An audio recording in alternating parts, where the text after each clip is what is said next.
শ্রী শ্রী ঠাকুর, শ্রীমা ও স্বামীজি মহারাজের চরণে আমার ভক্তিপূর্ণ প্রণাম জানাই। প্রণাম এবং শুভেচ্ছা জানাই সব ভক্ত মা বোনেদের, ভক্ত ঠাকুর মা স্বামীজির প্রিয় সন্তান সকলকে। সমমিত্রা, আমরা খুব ব্যস্ত বলে কি সব বর্ণনা করলো। আমরা এত ব্যস্ত মানুষ নই। তোমরা ডাকো, কথামৃত পাঠ করতে সুযোগ দাও, এতে আমাদের খুব আনন্দ, আমরা ধন্য বোধ করি। দক্ষিণেশ্বর মন্দিরে বিজয় গোস্বামী প্রভৃতি ভক্ত সঙ্গে এই অধ্যায়ের শেষ অংশ থেকে আজকে হবে। ডিসেম্বর মাসে 4ঠা আমাদের ক্লাস হয়েছিল, তারপরে এই হচ্ছে। ঠাকুর বলছেন, কিন্তু হাজার চেষ্টা করো, তাঁর কৃপা না হলে কিছু হয় না। তাঁর কৃপা না হলে তাঁর দর্শন হয় না। কৃপা কি সহজে হয়? অহংকার একেবারে ত্যাগ করতে হবে। আমি কর্তা এই বোধ থাকলে ঈশ্বর দর্শন হয় না। ভাড়ারে একজন আছে, তখন বাড়ির কর্তাকে যদি কেউ বলে, মহাশয় আপনি এসে জিনিস বার করে দিন, তখন কর্তাটি বলে, ভাড়ারে একজন রয়েছে, আমি আর গিয়ে কি করব? যে নিজে কর্তা হয়ে বসেছে, তার হৃদয় মধ্যে ঈশ্বর সহজে আসেন না। সমগ্র কথামৃত যদি আমরা মন দিয়ে বারবার পাঠ করি, তাহলে কয়েকটি প্রসঙ্গ ঘুরে ফিরেই আসবে। তার মধ্যে এটি প্রধান, ঈশ্বরের কৃপা ব্যতিরেকে কিছু হয় না। কার হয় না? ভক্তের, সাধকের কোনো উন্নতি, কোনো বস্তু লাভ হয় না ভগবানের কৃপা না থাকলে। অন্য কারোর কথা আসছে না কেন? আর তো কেউ তাকে চাইছে না, তার জন্য কিছু পরিশ্রম করছে না, প্রার্থনা জানাচ্ছে না, তাদের কথা আলাদা।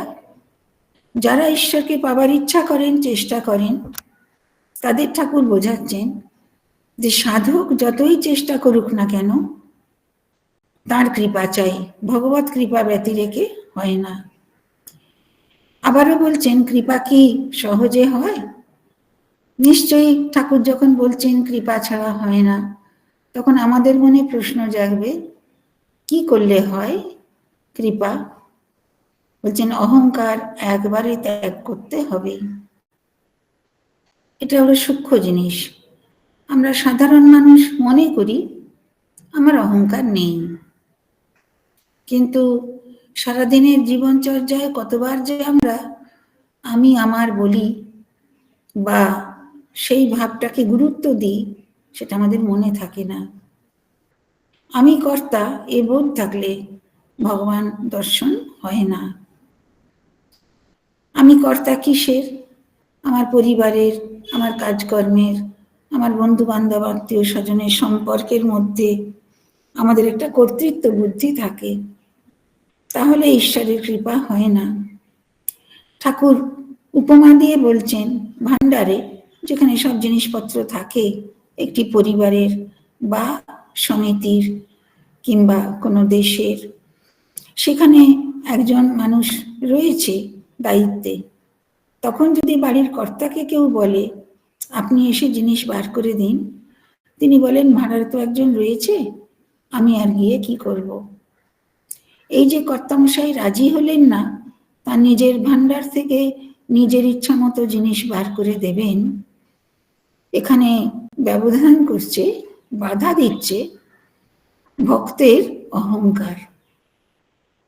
আমার আপনার মন যদি খুব গভীরভাবে আমরা তল্লাশ করি, তখন বুঝতে পারবো যে ভেতরে আমি আছে, যে আমি ভাবছি আমি উপার্জনশীল, আমি ধনী, কি আমি অভাবী, কি আমি দরিদ্র, কিংবা আমি ভুলভাল করছি, পাপ তাপ করছি, অথবা মনে করি আমি খুব পুণ্যবান, এই তো জপ করছি, গঙ্গা স্নান করছি, উপবাস করছি, আমার ঈশ্বর দর্শন হবেই হবে, তিনি এসে গেলেন বলে। তা কিন্তু নয়। যেই আমাদের আমিত্ববোধ রয়েছে, সেই আমি ভগবান থেকে দূরে যাচ্ছি। কেন? আমাদের মনে মনে সর্বদা ভাবতে হবে এই জগতের ঈশ্বর, তিনি সবার কর্তা, সবাই তার অধীন, তাছাড়া আর কোনো কর্তা নেই। আমি আপনি যে নিজের কর্তৃত্ব বুদ্ধি নিজের মধ্যে আনি বা তার ব্যবহার করি, সেটা আমাদের অজ্ঞতা। অজ্ঞতা। তাই জন্য ঠাকুর অন্যত্র মন্ত্রের মতন বলছেন, বারবার উচ্চারণ করছেন, শরণাগত শরণাগত। আবার বলছেন না হম না হম। না হম মানে ন অহম, আমি নই।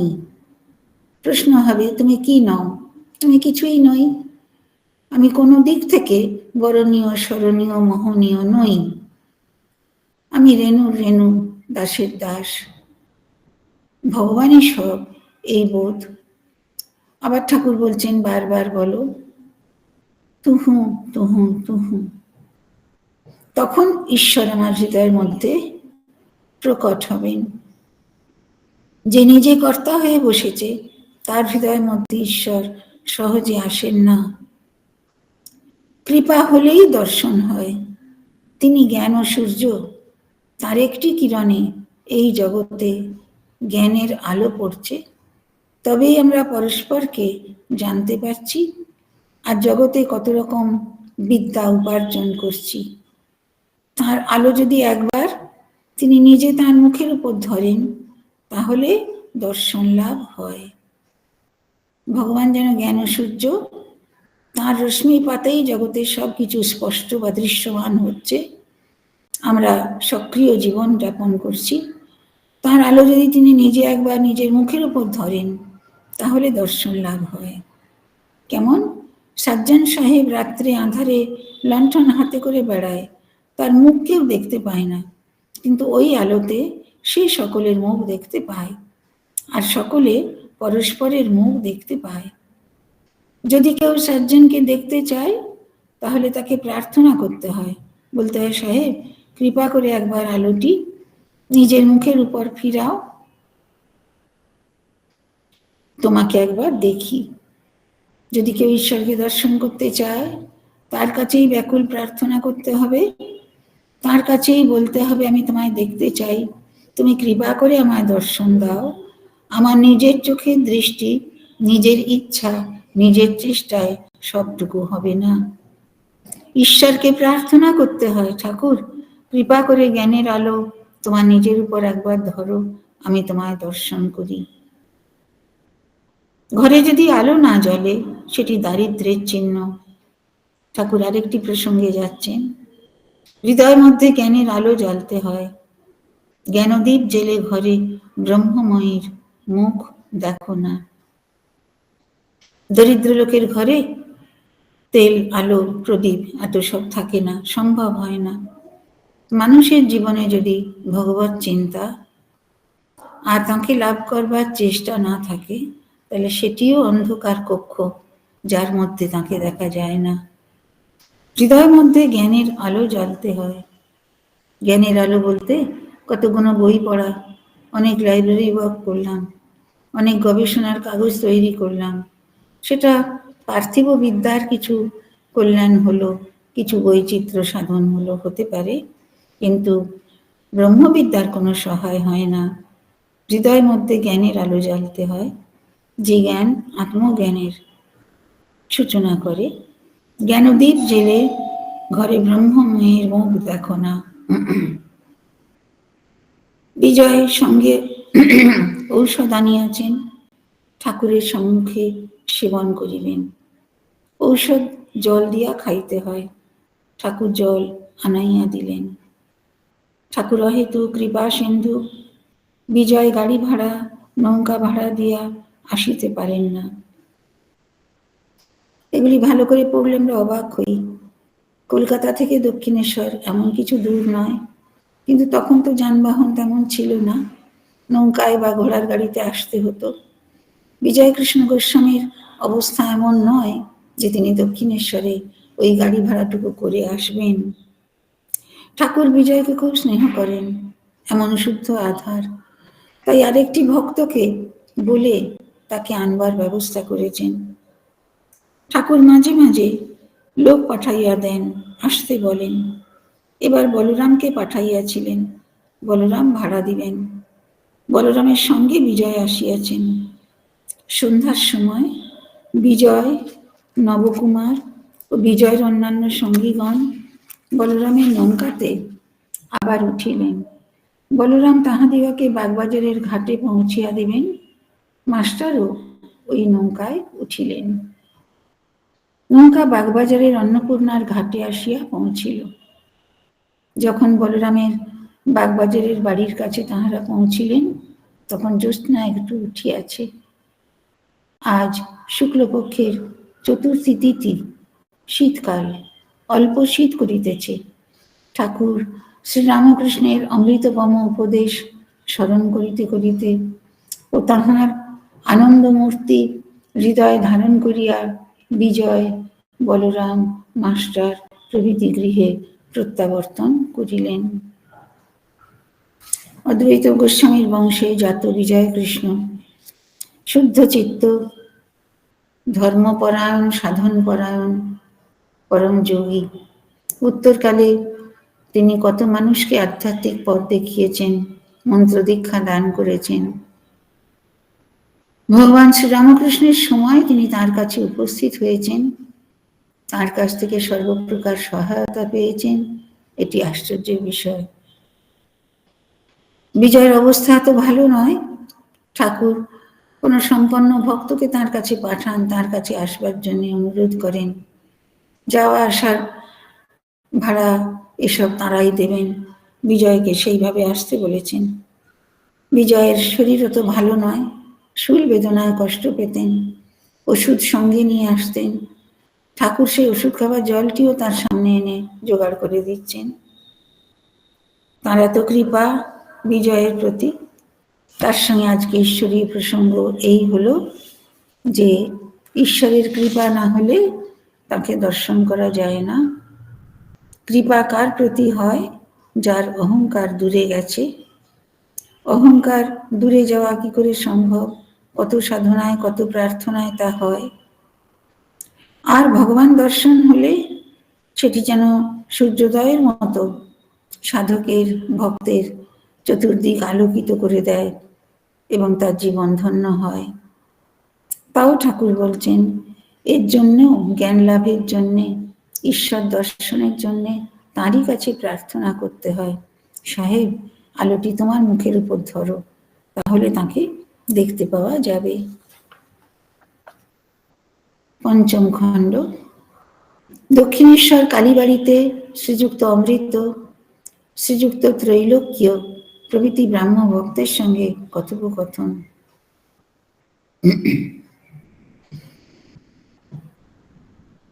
সমাধি মন্দিরে। ফাল্গুনের কৃষ্ণা পঞ্চমী তিথি, বৃহস্পতিবার, 16ই চৈত্র, ইংরেজি 29শে মার্চ 1883 খ্রিস্টাব্দ। মধ্যাহ্ন ভোজনের পর ভগবান শ্রীরামকৃষ্ণ কিঞ্চিৎ বিশ্রাম করিতেছেন। দক্ষিণেশ্বর কালীবাড়ির সেই পূর্ব পরিচিত ঘর। সম্মুখে পশ্চিম দিকে গঙ্গা, চৈত্র মাসের গঙ্গা। বেলা 2টার সময় জোয়ার আসিতে আরম্ভ হইয়াছে। ভক্তেরা কেহ কেহ আসিয়াছেন।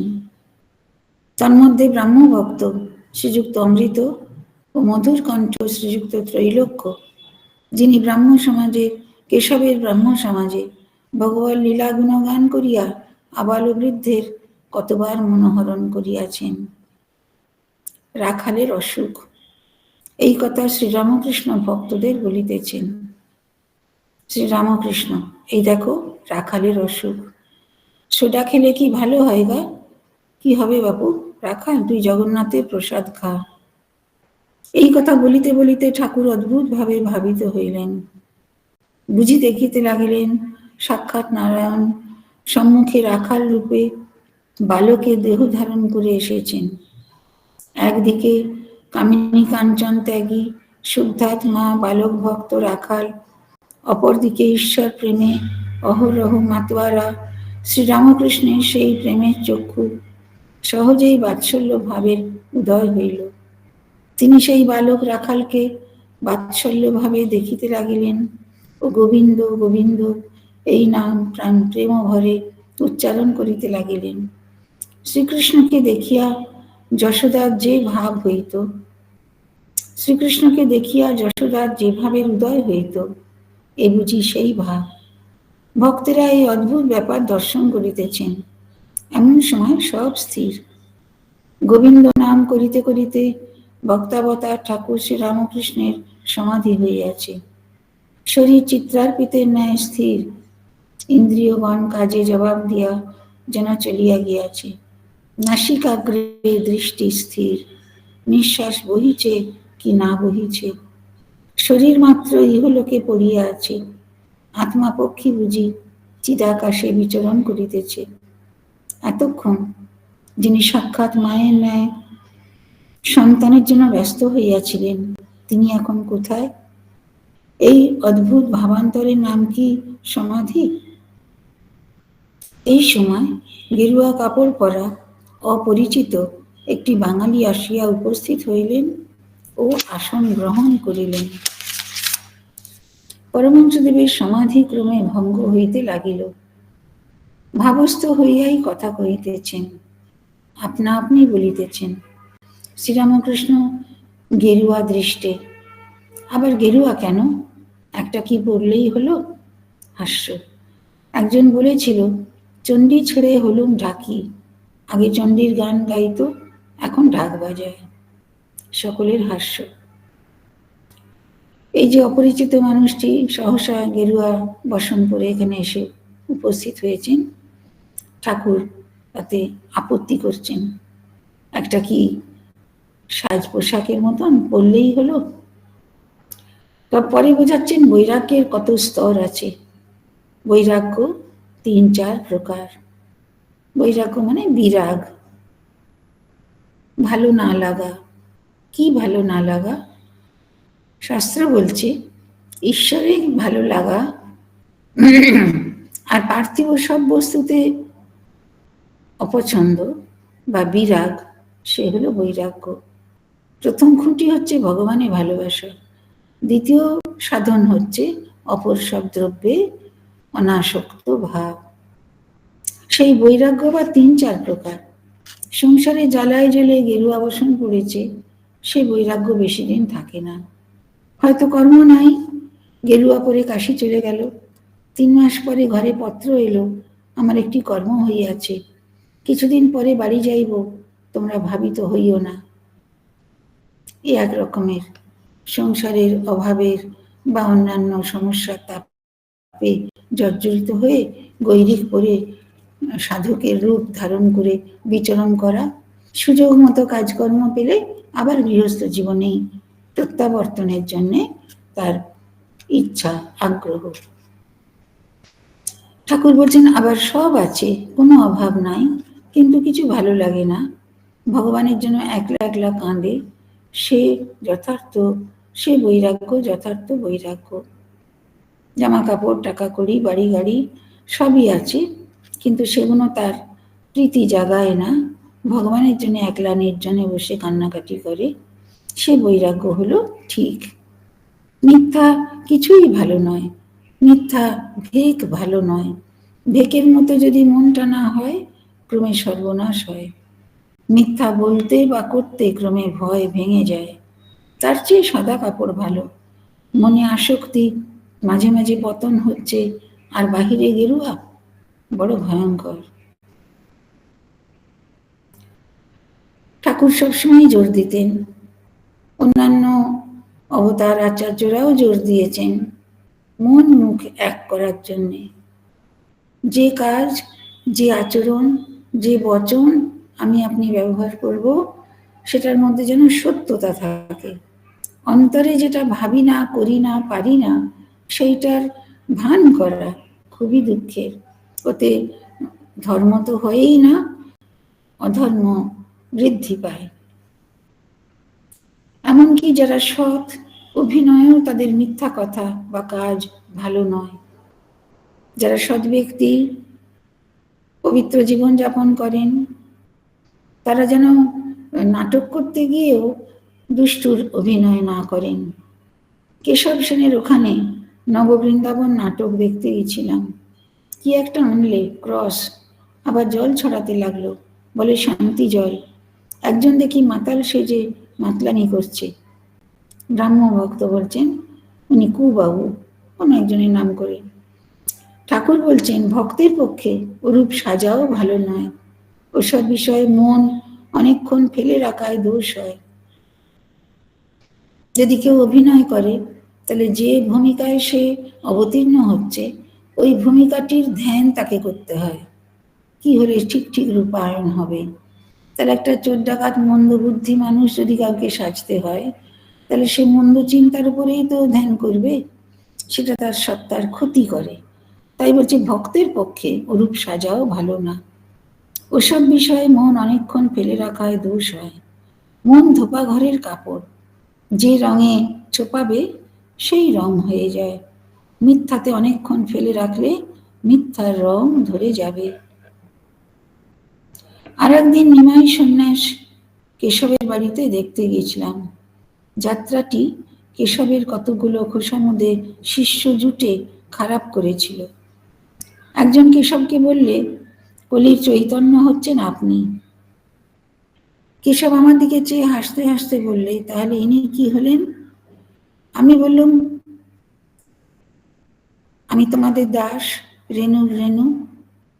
কেশবের লোকমান্য হবার ইচ্ছা ছিল।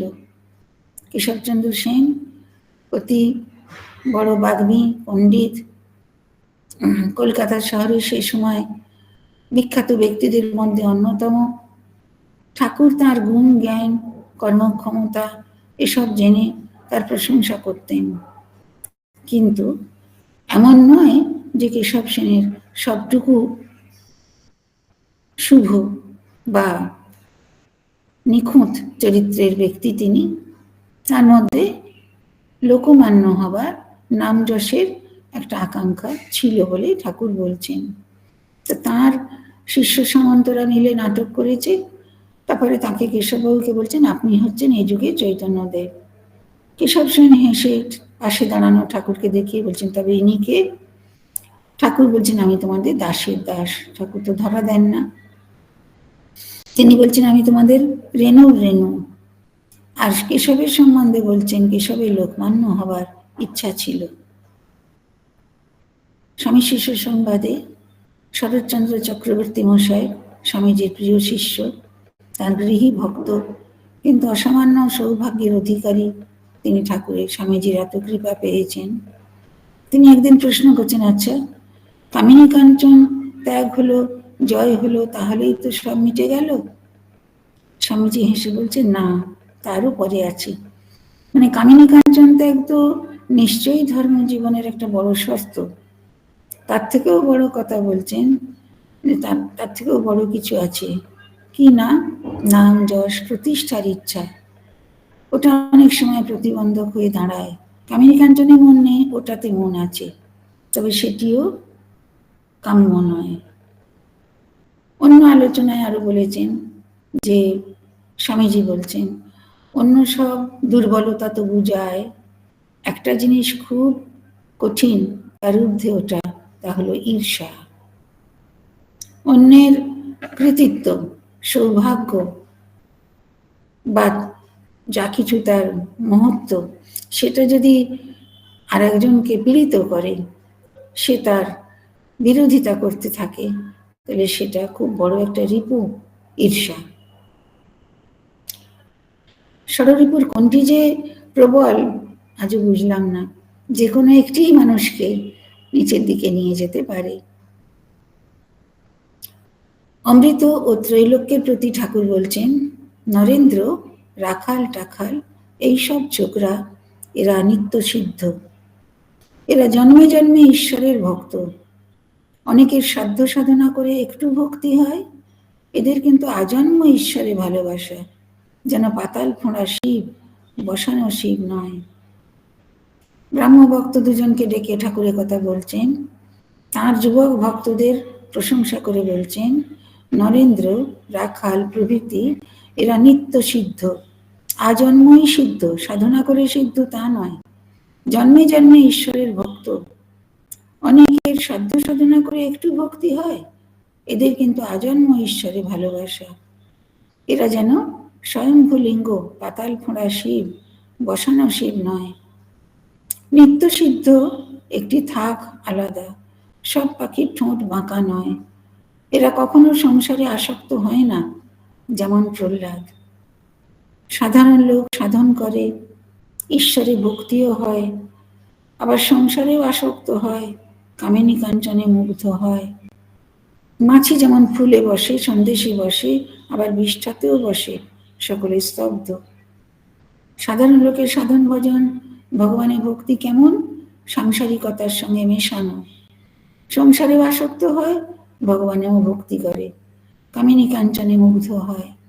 সাধারণ মাছি যেমন ফুলে বসে, সন্দেশ মিষ্টি আস্বাদন করে, আবার অপবিত্র বর্জিত পদার্থতেও তার মনোযোগ থাকে। সবাই অবাক হয়ে ভীত চিত্তে শুনছে। নিত্য সিদ্ধ যেমন মৌমাছি, কেবল ফুলের উপর বসে মধু পান করে। নিত্য সিদ্ধ হরিরাস পান করে, বিষয় রসের দিকে যায় না। সাধ্য সাধনা করে যে ভক্তি, এদের সে ভক্তি নয়। কেউ কঠোর করে, নিয়ম পালন করে, একটা রেগুলারিটি মেনটেন করে, এত জপ, এত ধ্যান, এরূপ পূজা করতে হবে, এরকম ভেবে যারা এগোয়, তারা বিধিবাদী ভক্তি, তারা যেন একটা মেথড মেনে পরপর এগিয়ে যাচ্ছে। যেমন ধান হলে মাঠ পার হতে গেলে আল দিয়ে ঘুরে ঘুরে যেতে হবে, আবার যেমন সম্মুখের গায়ে যাবে, কিন্তু বাঁকা নদী দিয়ে ঘুরে ঘুরে যেতে হবে। রাগ ভক্তি, প্রেমা ভক্তি, ঈশ্বরে আত্মীয়ের ন্যায় ভালোবাসা, এলে আর কোনো বিধি নিয়ম থাকে না। ভগবানের প্রতি প্রকৃত ভক্তি, প্রেমা ভক্তি যদি হয়, তখন ধান কাটার মাঠ যেমন পার হওয়া, আল দিয়ে যেতে হয় না, সোজা একদিক দিয়ে গেলেই হলো। বন্যা এলে আর বাঁকা নদী দিয়ে ঘুরে ঘুরে যেতে হয় না, তখন মাঠের উপর এক বাঁশ জল, সোজা নৌকা চালিয়ে দিলেই হলো। এই রাগ ভক্তি, অনুরাগ, ভালোবাসা না এলে ঈশ্বর লাভ হয় না। সারা কথামৃত বইটির মধ্যে ভগবানকে ভালোবাসবার মন্ত্রণা, জগতের কাজকে সরিয়ে ভগবানকে একেবারে মনখানি দেওয়ার চেষ্টা। রাগ ভক্তি, প্রেমা ভক্তি, অনুরাগ, এসব এক কথা। সে ভক্তির আর কোনো কন্ডিশন নেই, শুধু ভালোবাসবো বলেই ভালোবাসা। তুমি আমায় কি দিলে, আমি কি পেলাম, আমি কি চেয়েছিলাম, হিসাব কিতাব কিছু নেই। শুধু তোমাকে ভালোবাসি, তোমায় দেখতে, তোমার সান্নিধ্য লাভ করতে, তোমায় সেবা করতে, তোমার কৃপায় আনন্দ লাভ করতে। মহাশয়, আপনার এই সমাধি অবস্থায় কি বোধ হয়? অমৃত, তিনি বলছেন ব্রাহ্ম সমাজের একজন সদস্য। ঠাকুর বলছেন, শুনেছ কুমুরে পোকা চিন্তা করে আরশোলা কুমুরে পোকা হয়ে যায়। কিরকম জানো? যেমন হাঁড়ির মাছ গঙ্গায় ছেড়ে দিলে হয়। অমৃত, একটুও কি অহং থাকে না?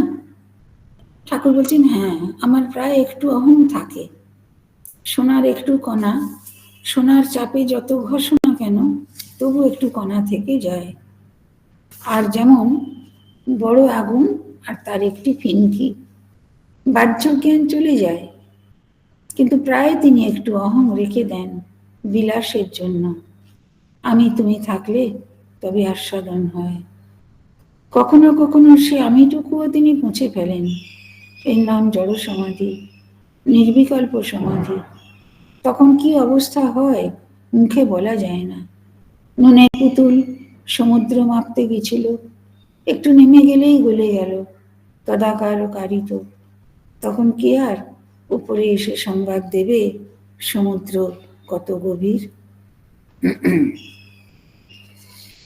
আষাঢ়ের কৃষ্ণা তিথি, তৃতীয়া তিথি, ইংরেজি 22শে জুলাই, 1883 খ্রিস্টাব্দ। আজ রবিবার। ভক্তেরা শ্রীরামকৃষ্ণদেবকে ভক্তেরা শ্রী শ্রী পরমহংসদেবকে দর্শন করিতে আবার আসিয়াছেন। অন্য অন্য বারে তাঁহারা প্রায় আসিতে পারেন না। রবিবারে তাঁহারা অবসর পান। অধর রাখাল মাস্টার কলিকাতা হইতে একটি গাড়ি করিয়া বেলা 1-2টার সময় কালীবাড়ি পৌঁছিলেন। ঠাকুর শ্রীরামকৃষ্ণ আহারান্তে একটু বিশ্রাম করিয়াছেন। ঘরে মণি মল্লিকাদি আরো কয়েকজন ভক্ত বসিয়া আছেন। ঠাকুরের এই আবির্ভাবকালে আমার ভাবতে ভালো লাগে, আশ্চর্যও লাগে। যারা কলকাতা থেকে রবিবার ছুটি পেয়েছেন বলে তাকে দেখতে আসছেন, তখন এলেন তারা 1-2টোর সময়।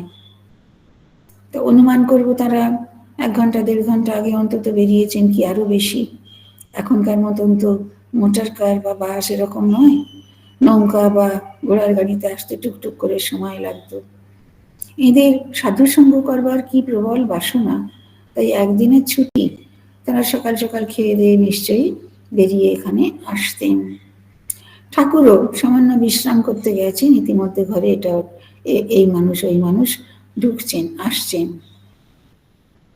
রাসমণির কালীবাড়ির বৃহৎ প্রাঙ্গণের পূর্ব অংশে শ্রী শ্রী রাধাকান্তের মন্দির ও শ্রী শ্রী ভবতারিণীর মন্দির, পশ্চিমাংশে দ্বাদশ শিব মন্দির। সারি সারি শিব মন্দিরের ঠিক উত্তরে শ্রী শ্রী পরমহংসদেবের ঘর। ঘরের পশ্চিমে অর্ধমণ্ডলাকার বারান্দা। সেখানে তিনি দাঁড়াইয়া পশ্চিমাশ্য হইয়া গঙ্গা দর্শন করিতেন। গঙ্গার পোস্তা ও বারান্দার মধ্যবর্তী ভূমিখণ্ডে ঠাকুরবাড়ির পুষ্পোদ্যান। এই পুষ্পোদ্যান বহুদূর ব্যাপী, দক্ষিণে বাগানের সীমা পর্যন্ত, উত্তরে পঞ্চবটী পর্যন্ত, যেখানে ঠাকুর শ্রীরামকৃষ্ণ তপস্যা করিয়াছিলেন, ও পূর্বে উদ্যানের 2 প্রবেশদ্বার পর্যন্ত। মাস্টারমশাইয়ের এই যে বর্ণনাগুলি, এগুলো ধীরে ধীরে পড়া এবং সুযোগ হলে দক্ষিণেশ্বর মন্দির চত্বরে গিয়ে ঠাকুরের বাসস্থান, বাসগৃহ, পশ্চিমের গোল বারান্দা, তারপরে পোস্তা পর্যন্ত পুষ্প বৃক্ষের উদ্যান, পিছনে মা কালীর মন্দির, রাধাকৃষ্ণের মন্দির সব রইল। এগুলি খুব মনে মনে তাকে ডাকবার, ধ্যান করবার সহায় হয়। পরমহংসদেবের ঘরের কোলে 2-1টি কৃষ্ণচূড়ার গাছ, নিকটেই গন্ধরাজ, কোকিলাক্ষ, শ্বেত ও পদ্মকরবী। ঘরের দেওয়ালে ঠাকুরদের ছবি, তার মধ্যে পিটার জলমধ্যে ডুবিতেছেন ও যিশু তাহার হাত ধরিয়া তুলিতেছেন, সেই ছবিখানিও আছে। আর একটি বুদ্ধদেবের প্রস্তরময় মূর্তিও আছে। তক্তপোষের উপর তিনি উত্তরাশ্ব হইয়া বসিয়া আছেন। ভক্তেরা মেজের উপর কেহ মাদুরে, কেহ আসনে উপবিষ্ট। সকলেই মহাপুরুষের আনন্দ মূর্তি একদৃষ্টে দেখিতেছেন। ঘরের অনতিদূরে পোস্তার পশ্চিম গা দিয়া পুতসলীলা গঙ্গা দক্ষিণ বাহিনী হইয়া প্রভাবিত হইতেছিলেন। বর্ষাকালে খরস্রোতা যেন সাগর সঙ্গমে পৌঁছিবার জন্য কত ব্যস্ত। পথে কেবল একবার মহাপুরুষের ধ্যান মন্দির দর্শন স্পর্শন করিয়া চলিয়া যাইতেছেন। বই তো সবাইকারই আছে। এই যে আমরা এখানে রিডিং পাঠ করলাম, এতে কারোর কি আনন্দ হয়? কোনো কিছু ভালো লাগে?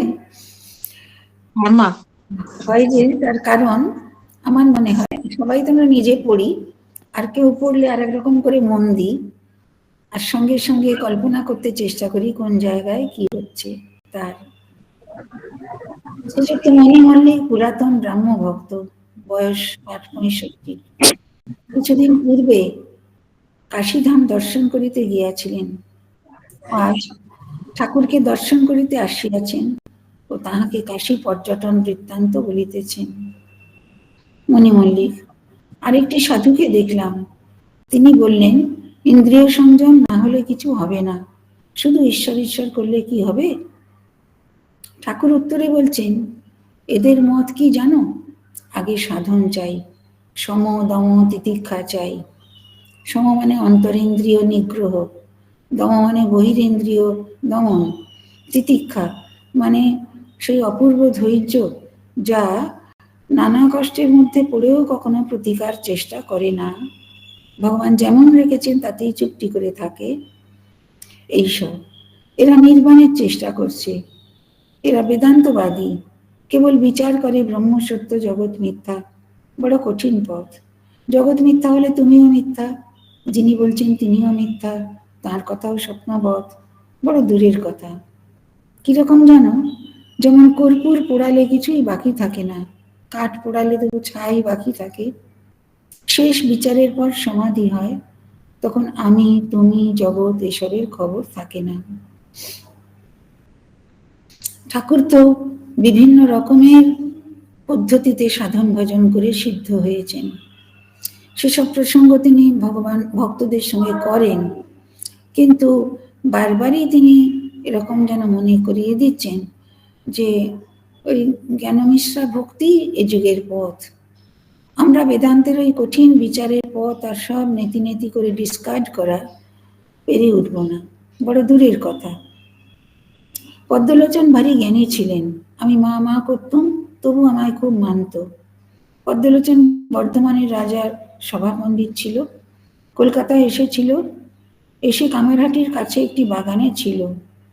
আমার পণ্ডিত দেখবার ইচ্ছা হলো, হৃদিকে পাঠিয়ে দিলুম জানতে অভিমান আছে কি না।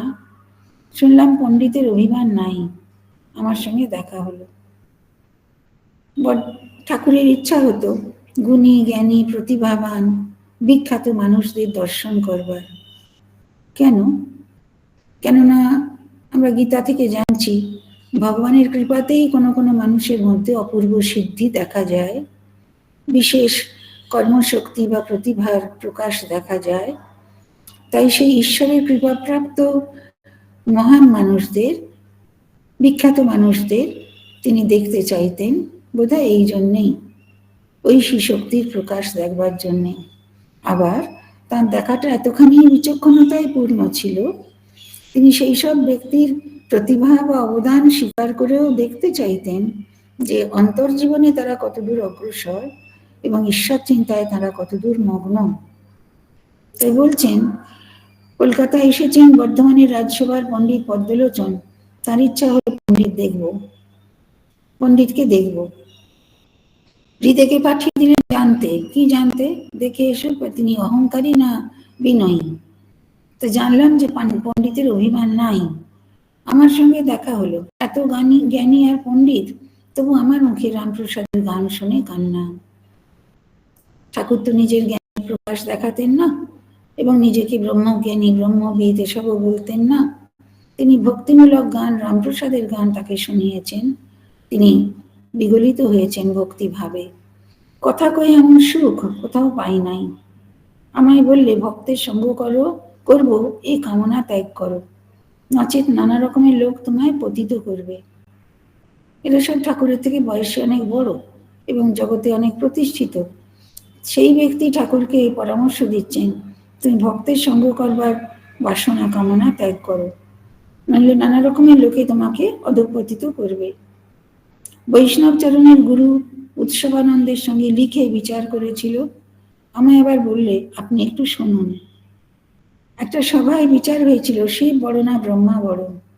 শেষে ব্রাহ্মণ পণ্ডিতেরা পদ্মলোচনকে জিজ্ঞাসা করলে। পদ্মলোচন এমনি সরল, সে বললে আমার 14 পুরুষ শিবও দেখে নাই, ব্রহ্মাও দেখে নাই। কামিনী কাঞ্চন ত্যাগ শুনে একদিন আমায় বলল, ওসব ত্যাগ করেছো কেন? এটা টাকা, এটা মাটি, এই বুদ্ধি তো অজ্ঞান থেকে হয়। আমি কি বলবো? বললাম কে জানে বাপু, আমার টাকা করি ওসব ভালো লাগে না।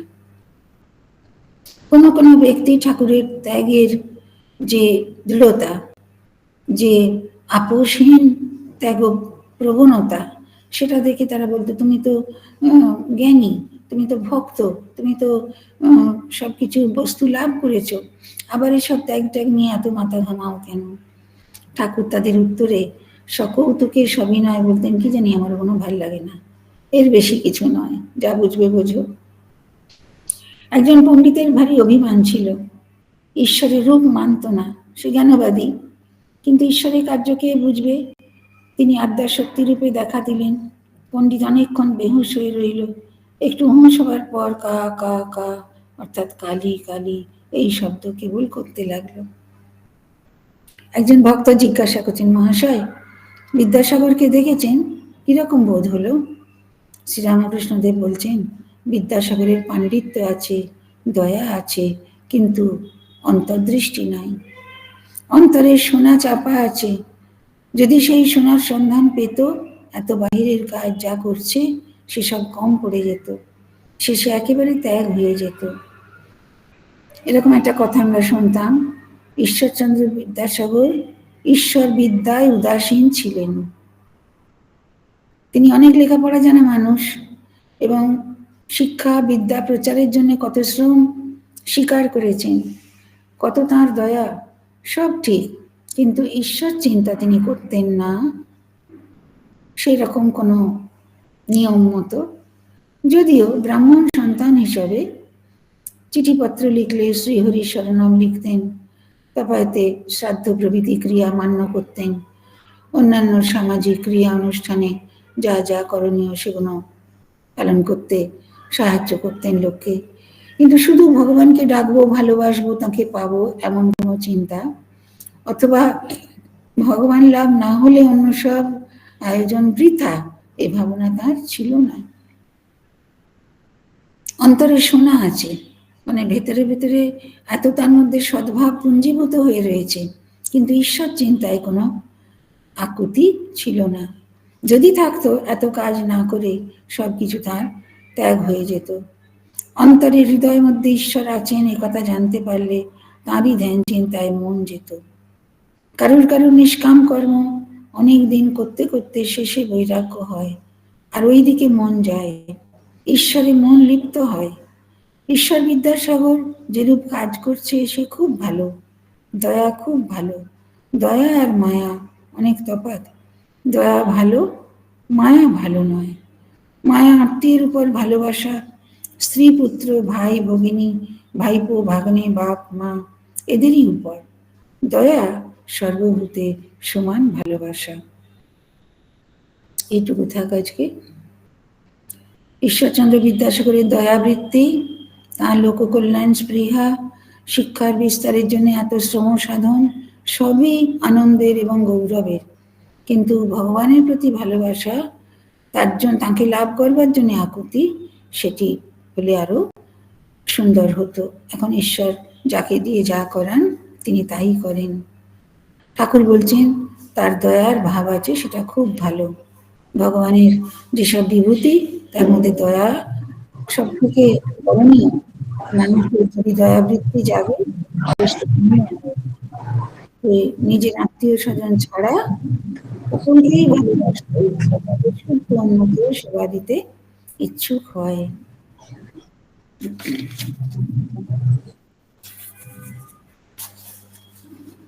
তব কথামৃতম তপ্ত জীবনম কবিভিরীড়িতম কলমশাপহম শ্রবণমঙ্গলম শ্রীমদাততম ভুবি গৃণন্তি যে বুধিতা জনাঃ।